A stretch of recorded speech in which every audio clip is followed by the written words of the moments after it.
doktrin tentang ketritunggalan Allah yang esa itu sering menjadi perdebatan, tidak hanya di lingkungan lintas agama, tetapi juga di lingkungan Kristen sendiri. Biasanya yang menolak doktrin ini adalah sekte-sekte baru, yang kebanyakan memang tidak terlalu pintar biasanya. Dan sekte-sekte ini ya kadang-kadang menolak itu dipahami menurut logika modern. Padahal suatu ajaran bahkan apapun ya yang muncul dari rumusan ratusan tahun yang lalu itu mesti dipahami menurut bahasa konteks pada zamannya. Sebab aku menyertai engkau. Janganlah bimbang, sebab aku ini Allahmu. Aku akan meneguhkan, bahkan akan menolong engkau. Aku akan memegang engkau dengan tangan kananku yang membawa kemenangan. Edukasi rohani. Tidak bisa kita memahami konteks 2000 tahun yang lalu kita pahami dengan vocabulary peristilahan zaman sekarang. Itulah yang namanya anakronisme. Nah, yang seperti ini sering terjadi masalah ya. Misalnya anak sulung. Ini masih berkaitan dengan keilahian Yesus.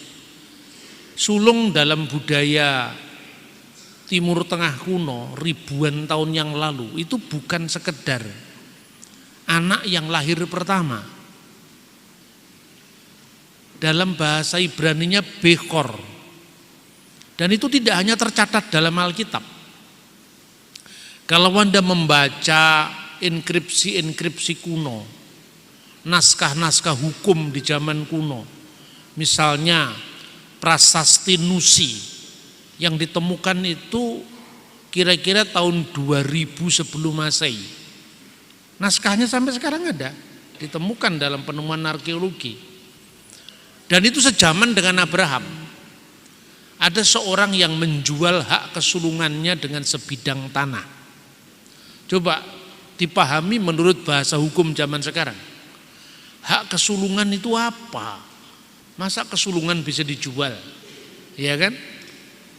Padahal kesulungan dalam makna sekarang itu ya anak yang lahir pertama, sudah titik, hanya itu maknanya. Tidak lebih, tidak kurang. Tapi 2000 tahun sebelum Masehi, kesulungan atau Bechor itu pertama memang artinya anak yang lahir pertama kali.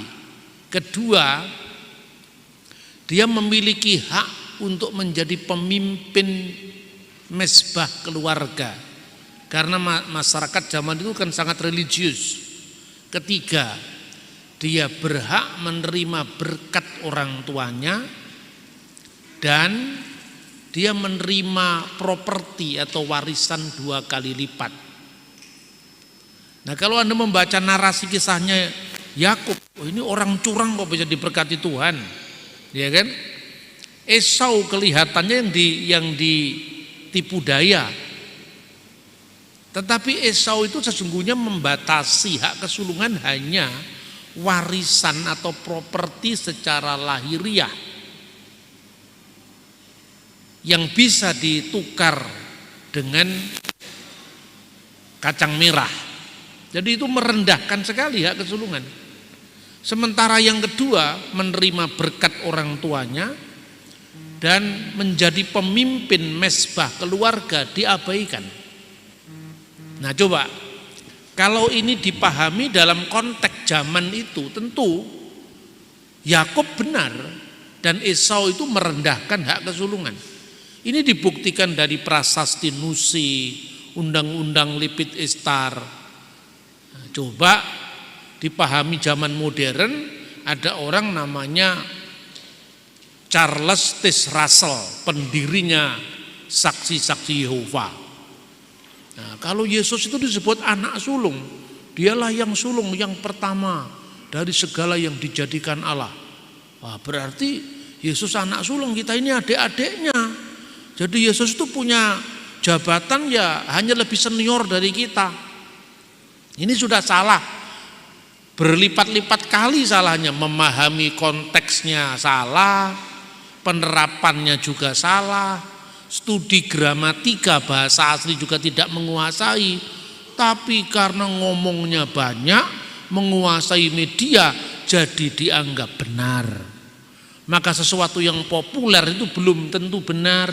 Itu tergantung tim suksesnya siapa, kan itu kan. Nah ini loh saudara-saudara, begitu juga kalau kita memahami masalah iman, ya lebih-lebih lagi kita bicara tentang Tritunggal. Makanya miskonsepsi saksi Yehova tentang Yesus sebagai anak sulung itu salah besar. Gak usah baca Alkitab aja itu salah, apalagi baca Alkitab. Makanya biasanya orang Kristen itu memisahkan antara ilmu teologi dengan ilmu-ilmu yang lain. Ini juga metodologi yang keliru. Sebab bagaimana kita bisa memahami sebuah ungkapan 2000 tahun sebelum Masehi kalau tidak melihat sumber-sumber sejarah sejaman yang bisa mengungkap istilah itu. Nah, istilah Tritunggal juga seperti itu. Biasanya yang salah paham dengan Tritunggal itu kan saudara-saudara kita Muslim. Agama Islam itu muncul akhir abad ke-6, awal abad ke-7. Iya kan? Nabinya namanya Muhammad sallallahu alaihi wasallam. Kita sangat menghormati semua agama. Tapi ketika iman kita disalahpahami, ya hak jawab kita dong harus kita sampaikan. Apa yang ditulis dalam dokumen sejarah di abad ke-7 setelah Masehi tidak bisa juga untuk mengukur bagaimana perumusan konsep Allah Tritunggal ratusan tahun sebelumnya. Kan begitu mestinya cara berpikirnya yang logis kan? Orang tidak, satunya dianggap wahyu yang tidak bisa dikritik, salah paham dengan orang lain, Kristennya rendahkan, Alkitabnya dituduh palsu dan kemudian dinilai berdasarkan pandangan orang yang berbeda konsep dengan kita. Ini tidak adil. Karena itu saya tidak pernah mau ngurusi agama orang.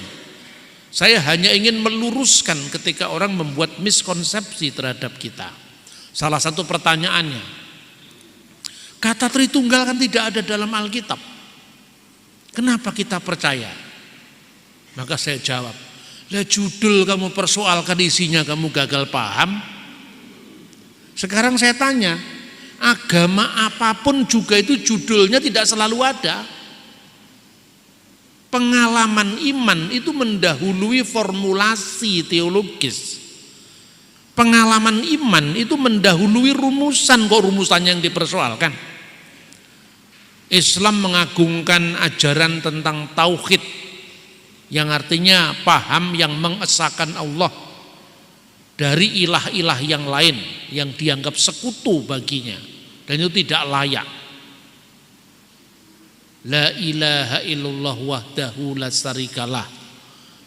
Ya, tidak ada ilah selain Allah dan tidak ada sekutu baginya karena dia satu-satunya yang maha esa. Kan seperti itu. Tapi ilmu yang menekankan, memperdalam tentang keesaan Tuhan itu namanya at-tauhid. Nah, kata tauhid juga tidak ada dalam Al-Quran. Apa kemudian Anda mengatakan tidak usah percaya tauhid karena istilah itu tidak ada dalam Al-Quran? Masa begitu?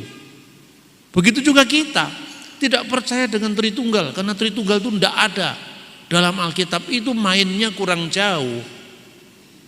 Coba Anda lihat agama apa yang judul teologinya ada di dalam kitab sucinya. Tidak ada.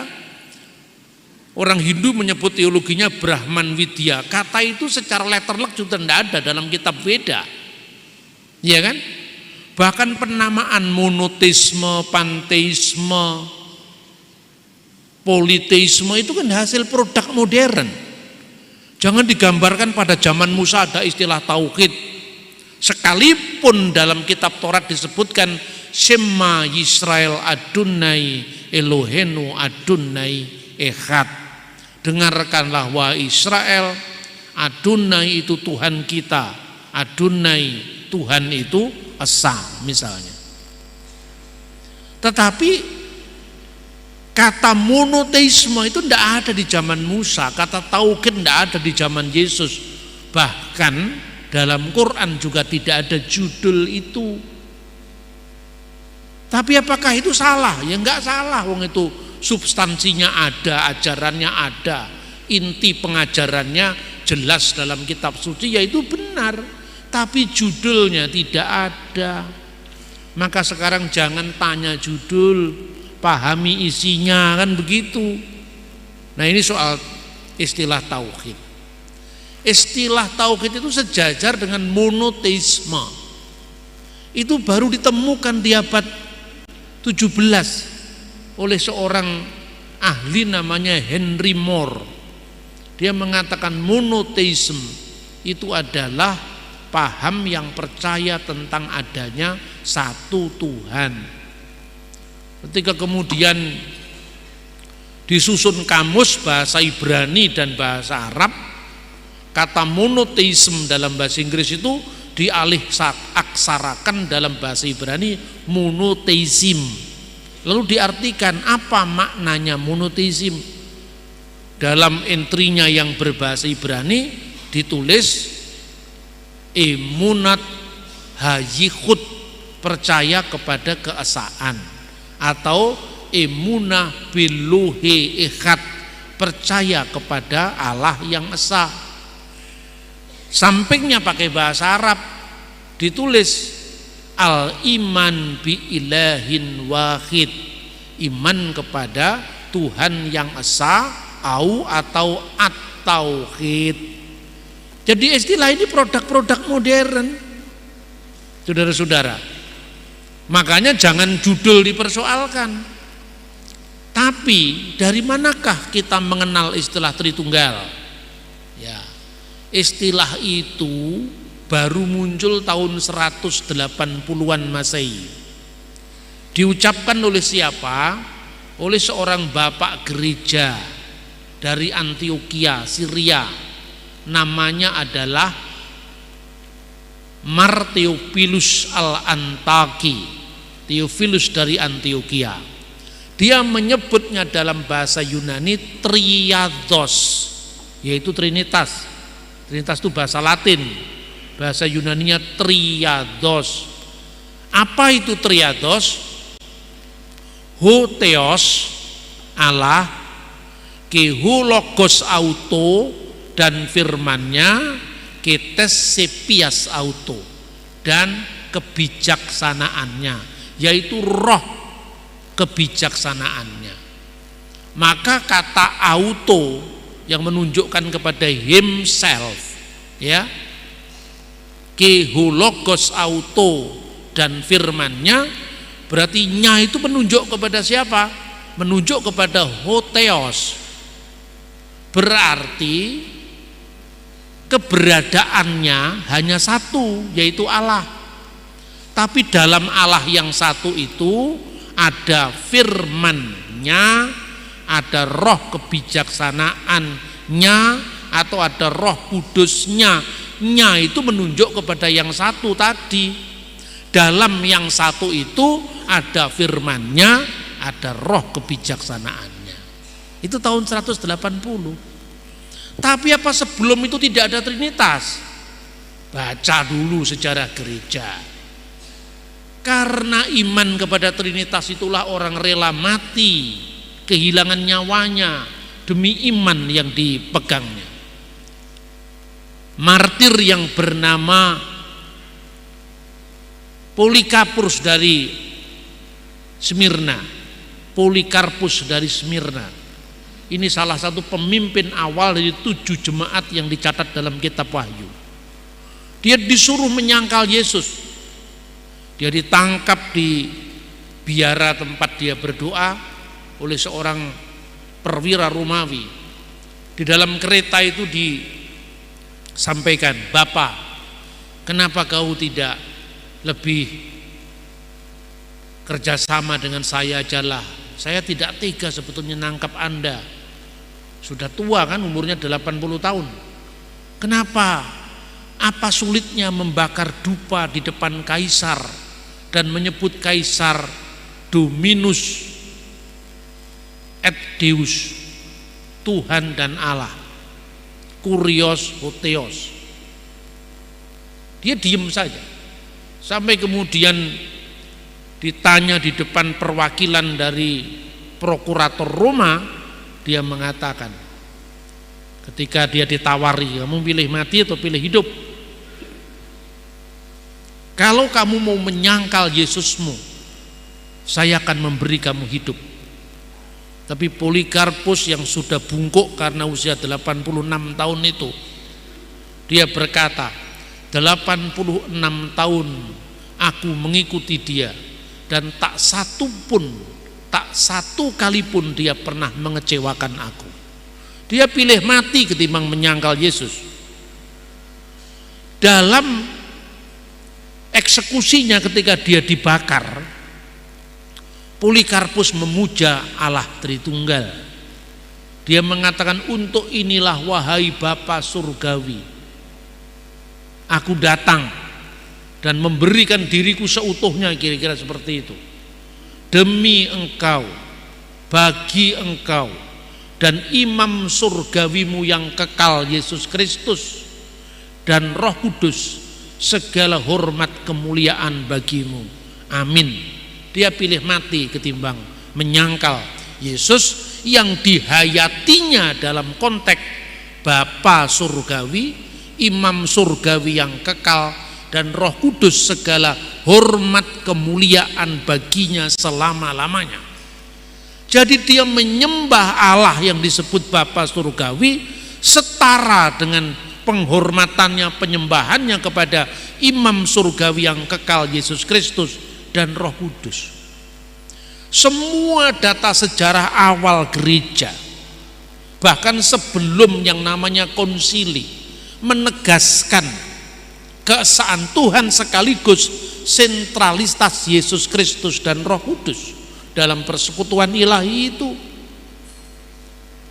Jadi orang-orang begitu lancangnya mengatakan Yesus jadi Tuhan baru tahun 325. Heboh karena tim suksesnya lebih banyak. Kita menjadi minder karena itu.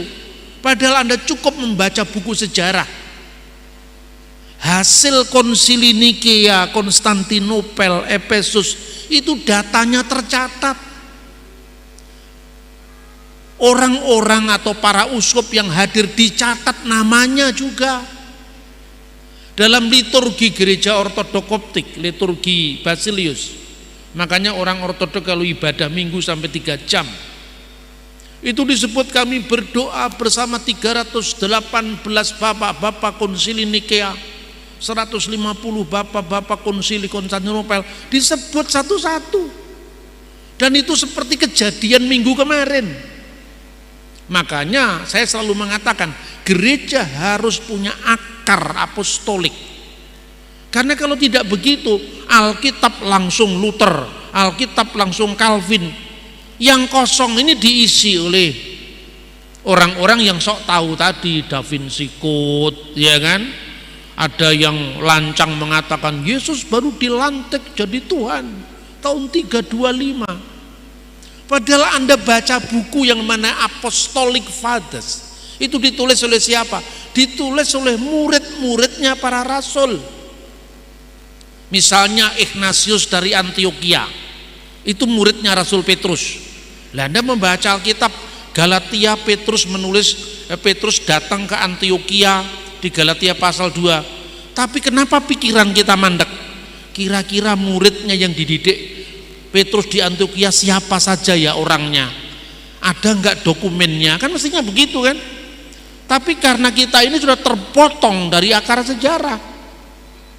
Biasanya kan orang Protestan tidak punya santo-santo, yang punya hanya santoso kan? Akibatnya semua tokoh-tokoh gereja awal yang tidak tercatat dalam Alkitab dibuang oleh gereja Protestan. Ini kerugian besar karena kita kehilangan sejarah selama ratusan tahun hanya gara-gara supaya tidak mirip dengan Katolik. Kita harus melakukan kembali rekonsiliasi sejarah, memaafkan sejarah, menatap masa depan bersama. Ignatius dari Antioquia itu mengatakan, tabib agung kita Yesus Kristus yang pertama lahir dari Allah, yang kedua lahir dari Bunda Maria, yang terpahami dan yang tidak terpahami, satu Tuhan, yaitu Yesus Kristus.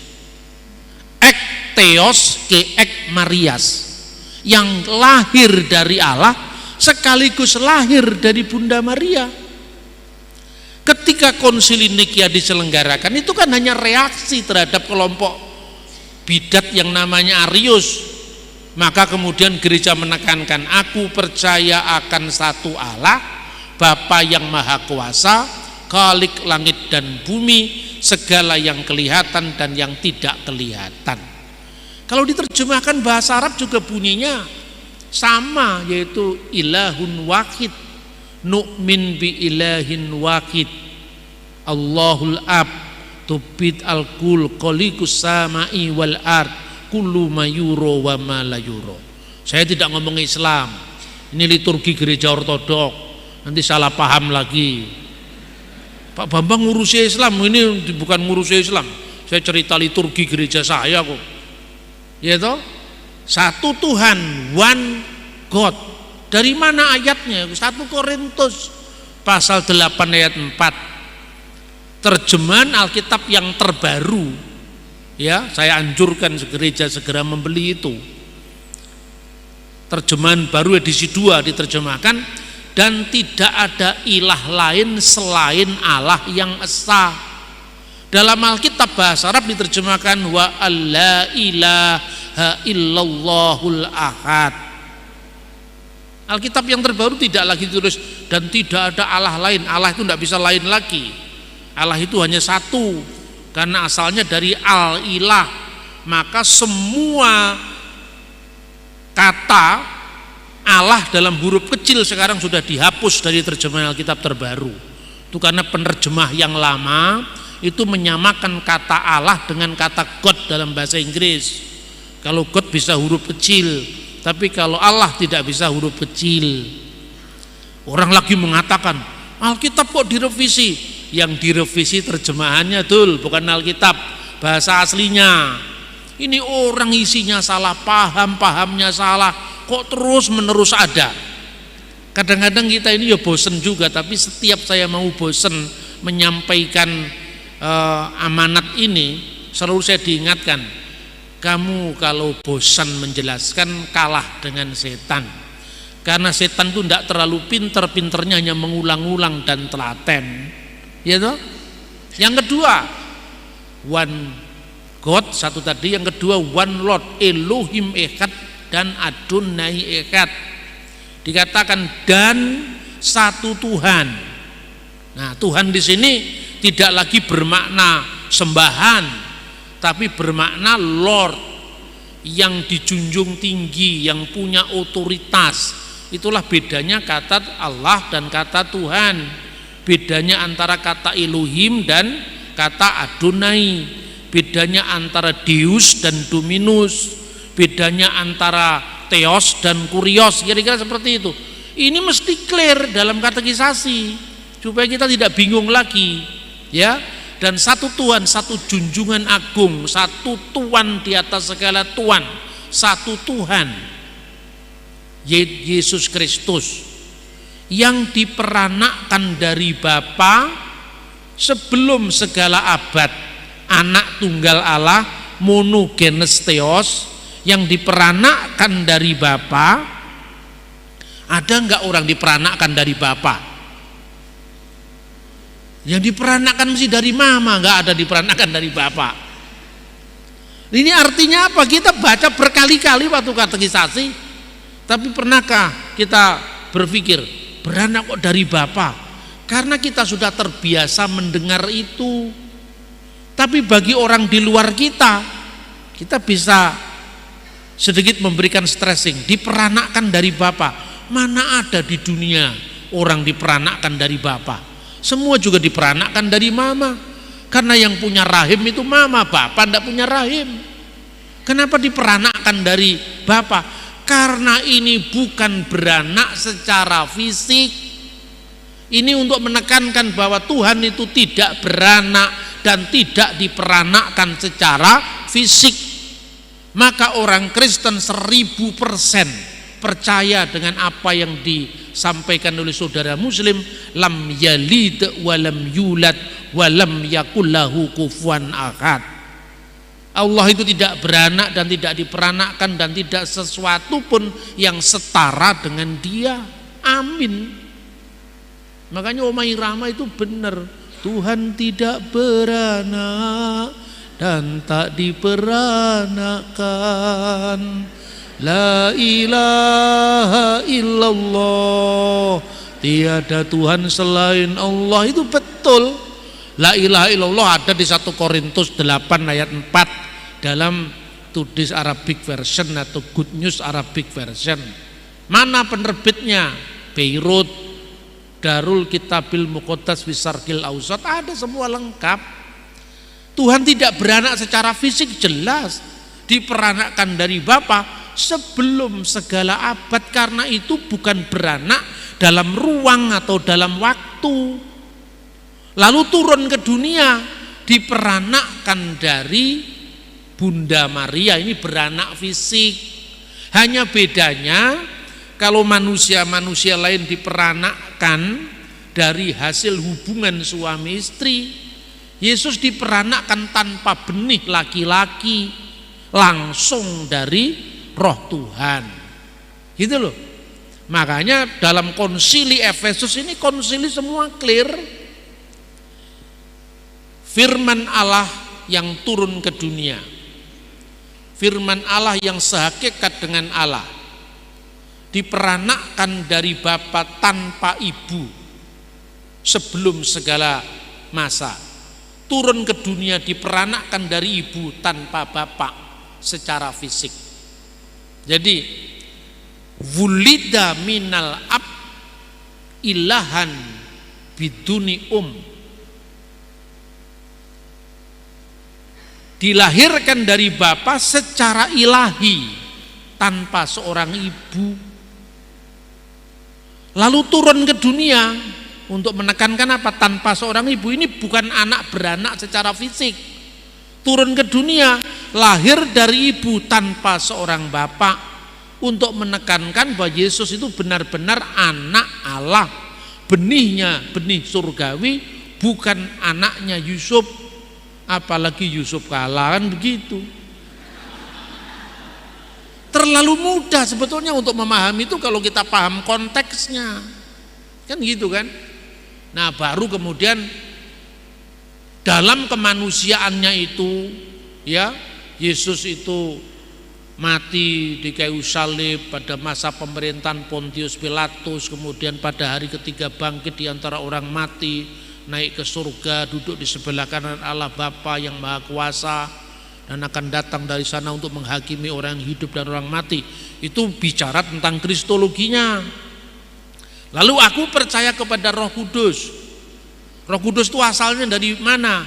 Yohanes 15 ayat 26. Yang keluar dari Bapa, maka menjadi Tuhan yang menghidupkan, yang keluar dari Bapa, yang bersama Bapa dan Putra disembah dan dimuliakan. Clear.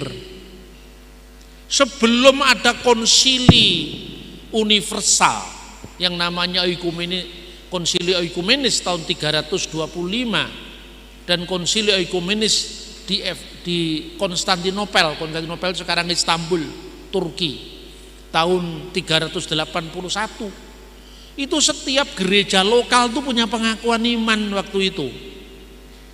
Nah, pengakuan iman di gereja lokal itu dibawa sebagai bahan ke konsili.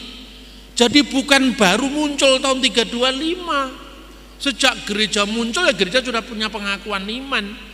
Dan pengakuan iman tertua itu Yesus adalah Tuhan. Seperti himnenya Filipi itu, ya, Lalu pengakuan iman lokal di Roma itu yang disebut pengakuan iman rasuli. Makanya di gereja timur tidak dikenal pengakuan iman rasuli, karena itu pengakuan iman gereja barat khususnya Roma. Pengakuan iman Kaisarea itu pengakuan iman gereja di Yerusalem. Semua pengakuan iman rasuli, pengakuan iman Kaisarea itu dijadikan bahan pada konsili oikumenis. Nah, pengakuan iman Kaisarea itu menimbulkan salah paham itu. Karena disebutkan Yesus itu adalah anak sulung yang mendahului segala sesuatu. Itu yang dibawa oleh Arius. Ketika Arius tebar pesona, dia bahasanya saya ini playing victim dia, seolah-olah teraniaya. Nah, pertama kita tidak paham teologisnya. Kedua kita juga tidak paham sejarahnya. Karena kalau kita baca sejarah gereja itu cuma sambil lari, bahkan sekilas saja, tidak pernah. Bukan hanya sambil lalu, kalau sambil lalu masih lumayan lah, masih bisa sambil minum kopi, makan pakpyong. Tapi ini sambil lari, tidak sempat makan pakpyong dia, ya kan? Sambil lari itu. Makanya kita tidak paham sejarahnya. Kata yang sulung itu kemudian dipahami Arius ketika dia menampilkan diri sebagai orang yang teraniaya, padahal tidak ada yang menganiaya dia. Dia disampaikan kepada Eusebius dari Kaisarea, saya ini dianiaya hanya karena saya mengatakan Allah itu esa. Saya ini dianiaya hanya kami mengatakan bahwa putra itu lebih rendah dari bapa, gitu kan? Terus kemudian Eusebius, bagaimana soal imanmu sendiri? Ini Eusebius yang nulis bapak gereja, yang nulis sejarah gereja itu, Historia Ecclesiastica. Sebetulnya pengakuan iman saya nggak jauh beda dengan pengakuan iman Kaisarea. Bukankah Alkitab memang menyebut Yesus itu yang sulung? Ya benar, memang yang sulung. Tapi sulung dipahami modelnya saksi Yehova tadi. Jadi saksi Yehova itu bentuk modern dari Arius itu loh. Zamannya Arius dia sudah pakai kalimat itu, karena Arius memahaminya di logika orang Yunani, bahwa kata yang sulung itu maknanya bukan sekedar yang pertama muncul, gitu loh. Makanya pengakuan iman Kaisarea itu dijadikan catatan sampai kemudian muncul pengakuan Nikia Konstantinopel. Pertama Nikia kan. Nah, terus ini saya tunjukkan dasar-dasarnya dulu ya, baru nanti rumusannya ya.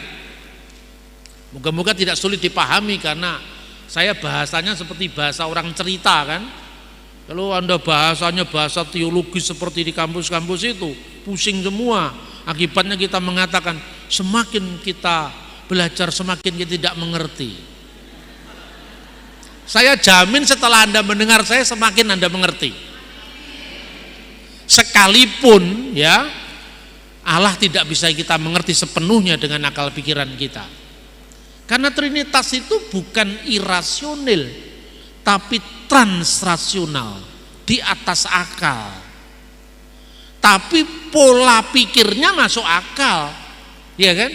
Nah, contoh lagi, kenapa kok dikatakan Konsili Nikia yang dilahirkan dari Bapa sebelum segala abad? Allah dari Allah, terang dari terang, Allah sejati dari Allah sejati. Allah dari Allah itu tambahan pada Konsili Konstantinopel. Di Konsili Nikia cuma dikatakan terang dari terang, Allah sejati dari Allah sejati. Itu untuk menghadapi bidat yang waktu itu juga mengganggu gereja, yaitu Origenes. Nah, orang tahu Origenes itu apa? Origenes itu orang Kristen yang terpengaruh filsafat Helenisme. Nah, dalam filsafat Helenisme itu gini loh kira-kira, alam pikir Ibrani, alam pikir Yahudi Kristen itu Tuhan itu pencipta, kita ini ciptaan. Apa yang disebut pencipta? Pencipta itu dia selalu ada. Makanya kepada Musa Tuhan berfirman apa? Ehyeh Asher Ehyeh. Artinya apa? Ehyeh Asher Ehyeh? Aku ada yang aku ada. Dia sudah ada dia kini ada, dan dia akan seterusnya ada. Makanya penjabaran dari aku ada yang aku ada atau aku adalah aku ini dimuat di dalam doa Yahudi namanya Adon Olam. Wehu hayah, wehu huweh, wehu yihye batif arah. Dia yang sudah ada, dia yang ada, dan dia yang akan ada. Oleh kitab Wahyu dikutip doa ini, karena Yohanes itu kan orang Yahudi, dia bukan orang Romawi, dia bukan orang Islam karena Islam belum ada. Maka jangan diukur semuanya dari ukuran akidah Islam, ya kan? Dia yang ada, yang sudah ada, dan yang akan datang. Artinya Allah itu akan seterusnya ada. Tidak pernah ada Allah ini dalam sejarah sedetik pun dia tidak pernah tidak ada. Dia selalu ada. Dahulu dia ada, kini dia ada, seterusnya dia akan ada. Lah keberadaan kita kan beda dengan keberadaan Allah. Kalau Allah itu seterusnya ada, selamanya ada, kita ini dulu tidak ada, lalu lahir ke dunia menjadi ada, ya kan? Makanya bahasa filsafat teologisnya creatio ex nihilo, penciptaan dari tidak ada menjadi ada. Nah, orang Yunani karena pikirannya bukan creatio ex nihilo, alam ini mengalir dari Tuhan. Seperti aliran sungai, sumbernya itu kemudian jadi percikan-percikan aliran itu. Seperti samudra, gelombangnya itu Tuhan, percikan-percikannya itu adalah alam semesta. Ini alam pikiran ini. Maka percikan Tuhan, aliran Tuhan ini semakin jauh lebih rendah dari sumbernya. Coba air itu mengalir, aliran pertama kan pasti lebih deras, nanti masuk lagi ke lebih panjang, lebih sedikit, masuk lagi lebih panjang, lebih sedikit lagi. Logika itu yang mendasari filsafat Yunani yang dicontoh Origen. Berarti kalau Allah itu beremanasi, mengalirkan dirinya, maka aliran pertama lebih besar daripada aliran kedua. Aliran kedua lebih rendah dari aliran pertama. Aliran pertama lebih rendah dari sumber yang mengalirkannya. Makanya dia mengatakan Bapa, Putra, dan Roh Kudus itu berjenjang, karena diibaratkan seperti emanasi atau aliran tadi. Maka gereja menghadapi itu dengan mengatakan terang dari terang, seperti sinar matahari yang keluar dari sumber matahari, maka dia tidak terkurangi hakikatnya. Maka firman Allah yang adalah Allah, yang keluar dari Allah, yaitu bukan lain daripada Allah, gitu loh.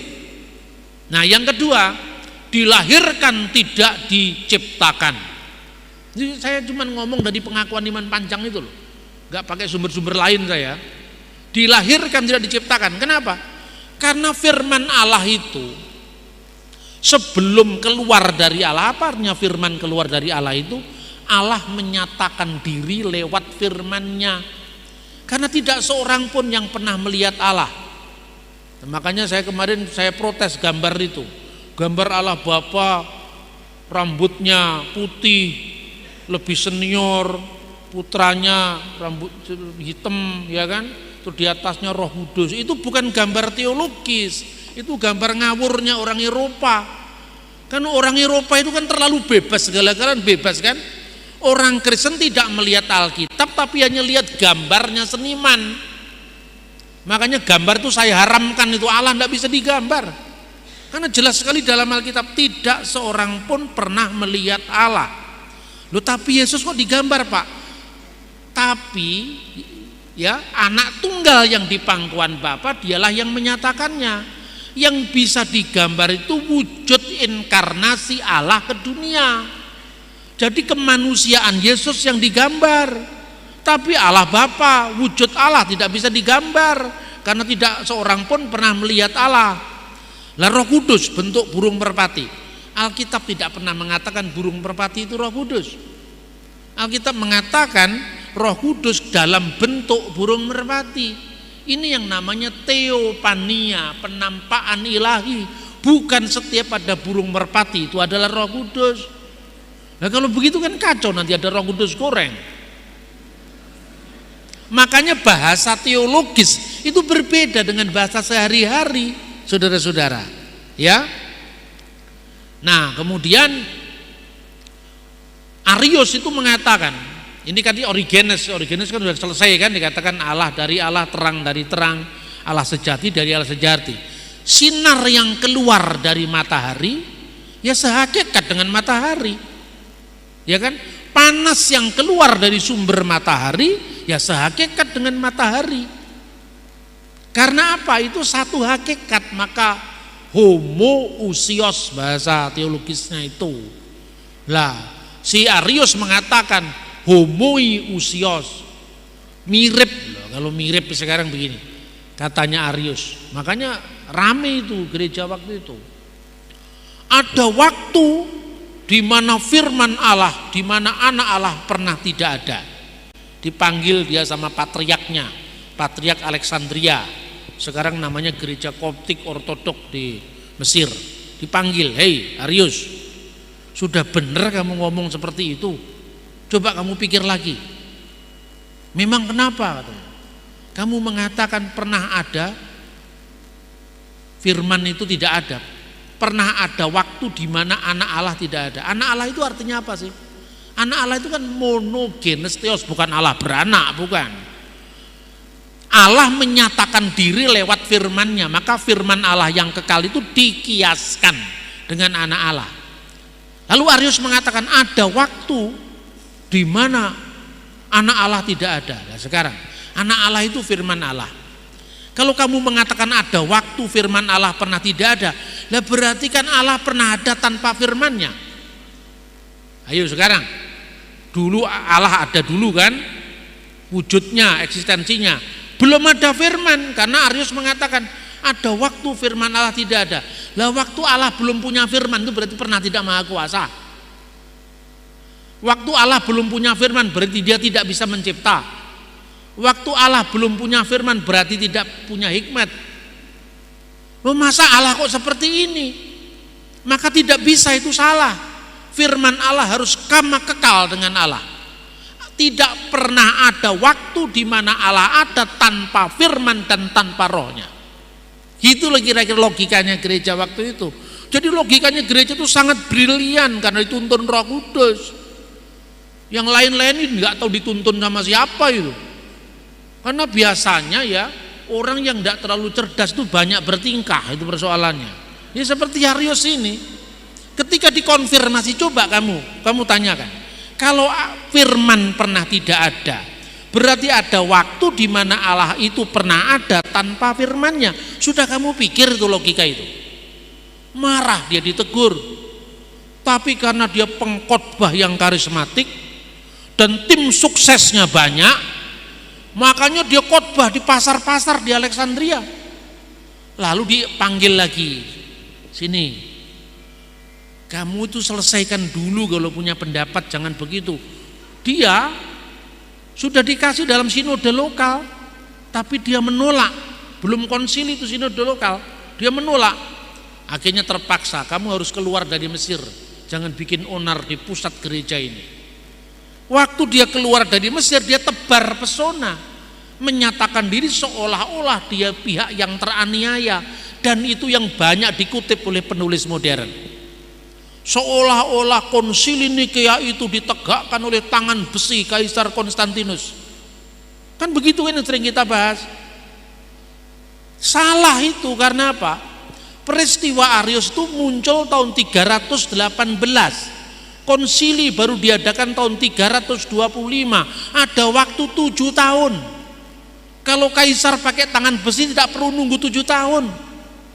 Cukup perjalanan dari Konstantinopel ke Alexandria putus, gereja harus dibenarkan, Arius harus disalahkan, cukup begitu. Tapi nyatanya ada prakonsili seperti prasidang sinode itu, lokal dulu, lalu ada sidang kedua diadakan di Antioquia, dengar pendapat, menyampaikan argumentasi teologis, baru rekomendasinya akan diadakan konsili di kota Ankara. Ankara mula-mula. Tapi tiba-tiba ketika tiba di bulan Mei tahun 325, Kaisar berubah lagi. Kaisar katakan, jangan di Ankara. Kenapa Kaisar? Karena Ankara itu uskopnya namanya Marcellus, itu anti-Arian. Supaya lebih netral, sudah kasih aja di istana musim panas saya. Lalu diadakan di istana musim panas Kaisar di kota Nisea. Nisea itu sekarang Iznik.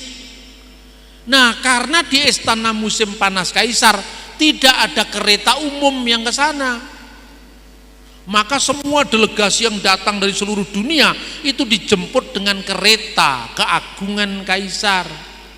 Nah, film Hollywood bikin lagi cerita yang aneh-aneh. Nyatanya itu banyak diikuti oleh pembaca modern, makanya tim suksesnya lebih kuat tadi. Dia mengatakan, coba untuk memaksakan pendapat bahwa Yesus Tuhan, Kaisar sampai menyediakan fasilitas kereta kerajaan untuk datang ke konsili Nikea. Terus saya jawab, kamu bacanya nggak lengkap sih. Itu kan istana musim panas Kaisar, tidak ada angkutan umum. Yang ada memang istananya Kaisar, ya keretanya Kaisar, makanya dijemput satu-satu karena tidak ada mikrolet waktu itu. Itu difitnahkan juga kepada sejarah gereja. Kemudian atas voting hanya 3 orang yang tidak setuju. Jadi bukan karena penindasan Kaisar, Arius diasingkan karena apa? Konsekuensi hukum itu yang harus dilakukan. Ketika dia diasingkan, satu bukunya dia dibakar. Satu bukunya Arius yang dibakar. Basar Heraklides dibakar. Jadi tidak benar kalau dikatakan konsili Nikea membakar Alkitab apokrif. Ini ngawur lagi ceritanya. Saya kalau ceritakan ke sana kemari supaya Anda ngomong Trinitas tapi yang lain-lain dapat juga. Ya toh? Dan pikiran kita supaya tidak terlalu lelah dengan rumusan. Maka saya ceritakan sejarahnya seperti apa. Bikin isu Alkitab yang tidak cocok dengan perjanjian baru dibakar. Itu sumber dari mana itu? Bahkan sumber yang paling dekat mencatat konsili Nikea itu namanya penulis yang namanya, dia menulis abad ke-5 ya. Dia menulis begini kira-kira, bahwa pada waktu Kaisar sudah dijelaskan bahwa konsili itu menghendaki bahwa Arius itu salah. Karena itu putusan bulat. Kaisar tidak berdaya, sudah kalau begitu.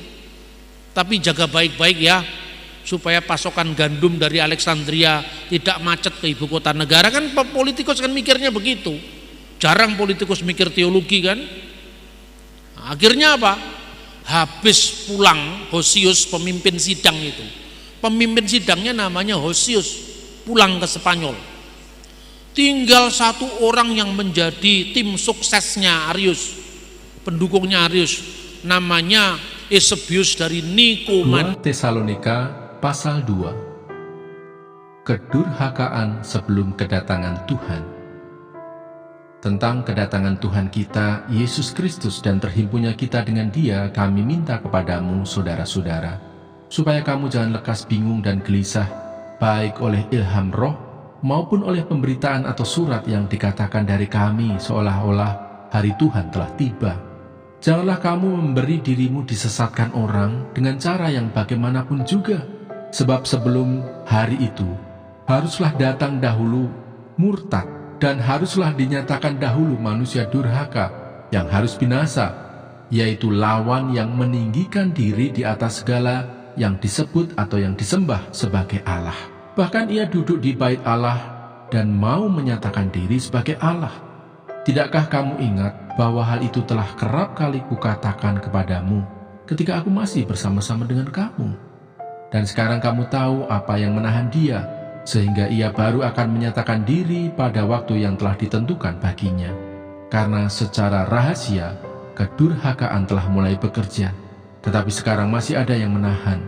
Kalau yang menahannya itu telah disingkirkan, pada waktu itulah si pendurhaka baru akan menyatakan dirinya, tetapi Tuhan Yesus akan membunuhnya dengan nafas mulutnya dan akan memusnahkannya kalau ia datang kembali. Kedatangan si pendurhaka itu adalah pekerjaan iblis dan akan disertai rupa-rupa perbuatan ajaib, tanda-tanda dan mujizat-mujizat palsu dengan rupa-rupa tipu daya jahat terhadap orang-orang yang harus binasa karena mereka tidak menerima dan mengasihi kebenaran yang dapat menyelamatkan mereka. Dan itulah sebabnya Allah mendatangkan kesesatan atas mereka yang menyebabkan mereka percaya akan dusta, supaya dihukum semua orang yang tidak percaya akan kebenaran dan yang suka kejahatan. Dipilih untuk diselamatkan. Akan tetapi kami harus selalu mengucap syukur kepada Allah karena kamu, saudara-saudara yang dikasihi Tuhan, sebab Allah dari mulanya telah memilih kamu untuk diselamatkan dalam roh yang menguduskan kamu dan dalam kebenaran yang kamu percayai. Untuk itulah Ia telah memanggil kamu oleh Injil yang kami beritakan, sehingga kamu boleh memperoleh kemuliaan Yesus Kristus, Tuhan kita. Sebab itu, berdirilah teguh dan berpeganglah pada ajaran-ajaran yang kamu terima dari kami, baik secara lisan maupun secara tertulis.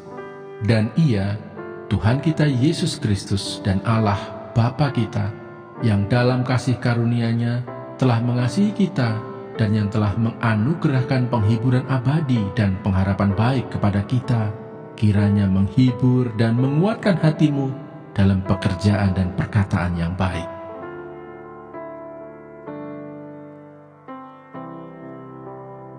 Dua Tesalonika pasal 3. Berdoa dan bekerja.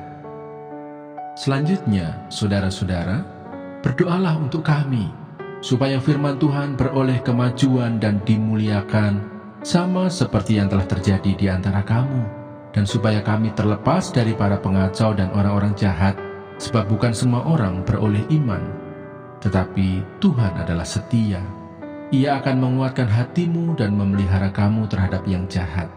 Dan kami percaya dalam Tuhan, bahwa apa yang kami pesankan kepadamu, kamu lakukan dan akan kamu lakukan. Kiranya Tuhan tetap menunjukkan hatimu kepada kasih Allah dan kepada ketabahan Kristus. Tetapi kami berpesan kepadamu, saudara-saudara, dalam nama Tuhan Yesus Kristus, supaya kamu menjauhkan diri dari setiap saudara yang tidak melakukan pekerjaannya dan yang tidak menurut ajaran yang telah kamu terima dari kami. Sebab kamu sendiri tahu bagaimana kamu harus mengikuti teladan kami, karena kami tidak lalai bekerja di antara kamu dan tidak makan roti orang dengan percuma, tetapi kami berusaha dan berjerih payah siang malam, supaya jangan menjadi beban bagi siapapun di antara kamu. Bukan karena kami tidak berhak untuk itu, melainkan karena kami mau menjadikan diri kami teladan bagi kamu, supaya kamu ikuti. Sebab juga waktu kami berada di antara kamu, kami memberi peringatan ini kepada kamu, jika seorang tidak mau bekerja, janganlah ia makan. Kami katakan ini karena kami dengar bahwa ada orang yang tidak tertib hidupnya dan tidak bekerja, melainkan sibuk dengan hal-hal yang tidak berguna. Orang-orang yang demikian kami peringati dan nasihati dalam Tuhan Yesus Kristus, supaya mereka tetap tenang melakukan pekerjaannya, dan dengan demikian makan makanannya sendiri. Dan kamu, saudara-saudara, janganlah jemu-jemu berbuat apa yang baik. Jika ada orang yang tidak mau mendengarkan apa yang kami katakan dalam surat ini, tandailah dia dan jangan bergaul dengan dia, supaya ia menjadi malu.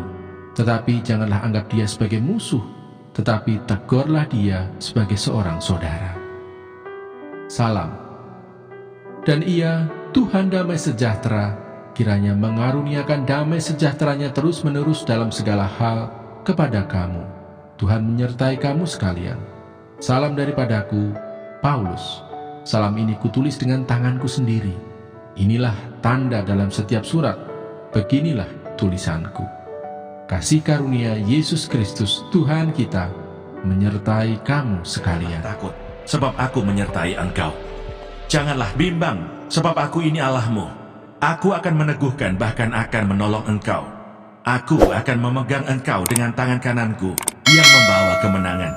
Edukasi rohani.